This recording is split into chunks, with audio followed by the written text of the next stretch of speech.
gunanya?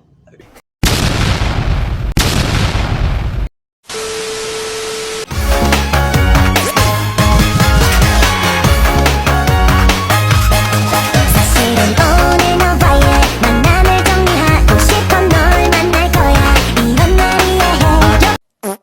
Assalamualaikum warahmatullahi wabarakatuh. Perkenalkan, nama saya Vira Elvia Rosa dengan NIM 2205 10182. Saya membuat video ini untuk memenuhi tugas dari Bapak Muammar SHMH dengan mata kuliah Perbuatan Melawan Hukum. Tugas saya yaitu adalah analisis putusan nomor 5 strip PDT titik G strip 2024 strip PN BBS mengenai perbuatan melawan hukum tentang perjanjian jual beli tanah berserta rumahnya.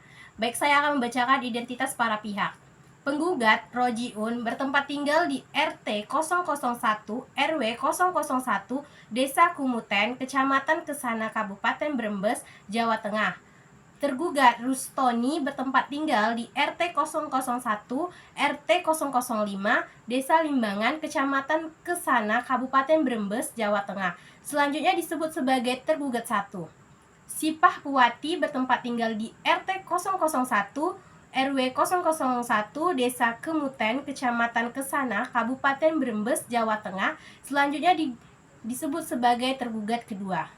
Oke, kasus posisinya itu adalah penggugat dengan surat gugatan tanggal 2 Januari 2024 yang diterima dan didaftarkan di Kepaniteran Pengadilan Negeri Brebes pada tanggal 15 Januari 2024 dalam registrasi nomor 5 strip PDT G strip 2024 strip PN BBS telah mengajukan gugatan sebagai berikut pada tanggal 13 bulan Desember pada tahun 2016 atas penggugat dengan tergugat 1 telah mengadakan perjanjian jual beli di mana penggugat membeli sebidang tanah dan bangunan rumah permanen seluas 202 meter persegi dengan sertifikat hak milik atau SHM nomor 0120-203 atas nama Sutono Sipah Putyati dengan harga 250 juta dibayar secara tunai. Sertifikat tersebut diserahkan kepada penggugat sebagai bukti bahwa kedua pihak telah sepakat untuk bertransaksi jual beli rumah. Lokasi tanah dan bangunan rumah berada di Desa Kemuten, RT 001 RW 001, Kecamatan Kesana, Kabupaten Brebes dengan batas-batas sebelah utara saluran atau jalan desa sebelah utara tanah milik Edi Rusomo, sebelah selatan tanah milik Haji Sarbun, sebelah barat atas nama milik Rojiun. Dalam proses jual beli tersebut baru dibuat secara kwitansi jual beli nomor 12 2016 yang ditandatangani oleh Rustono atau tergugat 2 dengan saksi bernama Winardi dan Sarifudin, bahwa namun sejak pembelian tersebut dari tahun 2016 sampai sekarang rumah tersebut belum ditempati atau dikuasai ditempati oleh Ibu Sipah Purwati selaku tergugat kedua. Awalnya penggugat berniat membeli rumah tersebut karena mempunyai iktikat baik di mana saat tergugat 1 dan tergugat 2 telah terlilit hutang oleh Bank BPK atau Bank BPK Brebes, sehingga penggugat membantu permasalahan kredit tergugat 1 dan tergugat kedua dengan pihak Bank BPKE Brebes tersebut. Pihak penggugat sudah melakukan permusyawarahan secara kekeluargaan baik dengan tergugat 1 maupun tergugat 2 untuk menyerahkan rumah tersebut dan atau kalau tidak kembalikan uang pembayaran tersebut. Namun tidak ada hasil yang mana rumah masih dikuasai oleh tergugat kedua dan uang pun belum dikembalikan oleh tergugat 1. Akibat perbuatan yang dilakukan tersebut, tergugat 1 dan tergugat 2 dengan ini penggugat mengalami kerugian material sebesar 250 juta di mana dana pembelian rumah dan tanah tersebut sebagian dari hasil pinjamannya kepada saudara penggugat.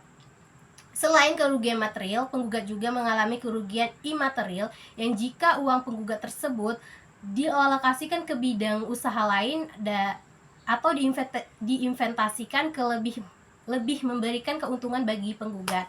Sehingga jika ditaksirkan kerugian imaterial yang dialami penggugat selama sekitar 7 tahun sebesar 500 juta rupiah. Baiklah, analisis hukum yang saya dapat dalam putusan ini yaitu adalah para penggugat dalam perkara AQ telah memenuhi unsur dan melanggar ketentuan pasal 1365 KUH Perdata, yaitu pokoknya perbuatan tersebut. 1. Adanya perbuatan melawan hukum. 2. Adanya kerugian yang ditimbulkan. 3. Adanya hukum kausalitas atau sebab akibat antara perbuatan melawan hukum dan kerugian. 4. Adanya kesalahan pasal 1320 ayat 1 yang menyatakan sebagian salah satu syarat syah suatu perjanjian diperlukannya adanya sepakat mereka yang mengikat dirinya. Pasal 1457 KUH Perdata adalah suatu perjanjian di mana pihak yang mempunyai tanah yang disebut sebagai pihak penjual berjanji dan mengikatkan dirinya untuk menyerahkan hak atas tanah yang bersangkutan kepada pihak yang disebut sebagai pembeli. Sedangkan pembeli berjanji dan mengikatkan diri untuk membayar harga yang telah disetujui yang dijual, membelikan menurut ketentuan hukum.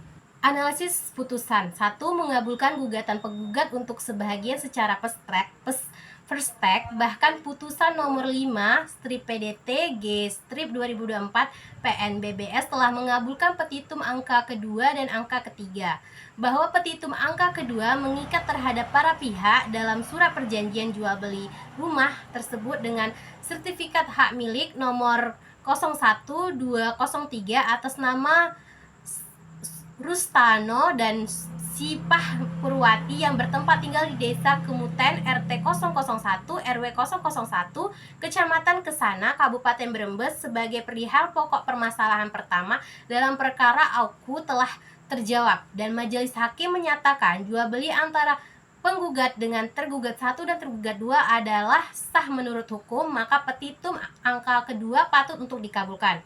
Menimbang bahwa petitum angka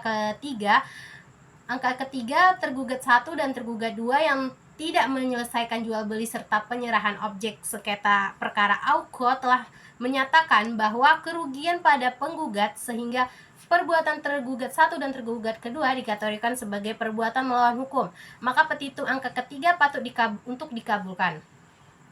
Bahwa petitum angka kelima harus ditolak dikarenakan setiap tuntutan ganti rugi harus diberikan serta perincian kerugian dalam bentuk apa yang terjadi tuntutannya tanpa perincian dimaksudkan, maka tuntutan ganti rugi tersebut harus dinyatakan tidak dapat diterima karena tidak jelas. 2. Menyatakan tergugat 1 dan tergugat 2 telah melakukan perbuatan melawan hukum.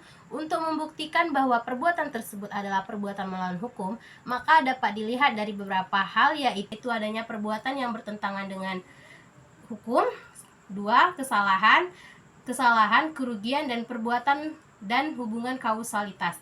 Adanya perbuatan yang bertentangan dengan hukum, tergugat melakukan perbuatan yang bertentangan dengan hukum dengan menguasai tanah dan objek perkara yang merupakan hak penggugat tanpa hak yang sah. Hal ini bertentangan dengan pasal 335 ayat 1 Kitab Undang-Undang Hukum Perdata yang menyatakan melakukan perbuatan melawan hukum adalah setiap perbuatan yang menimbulkan kerugian bagi orang lain karena kesalahannya.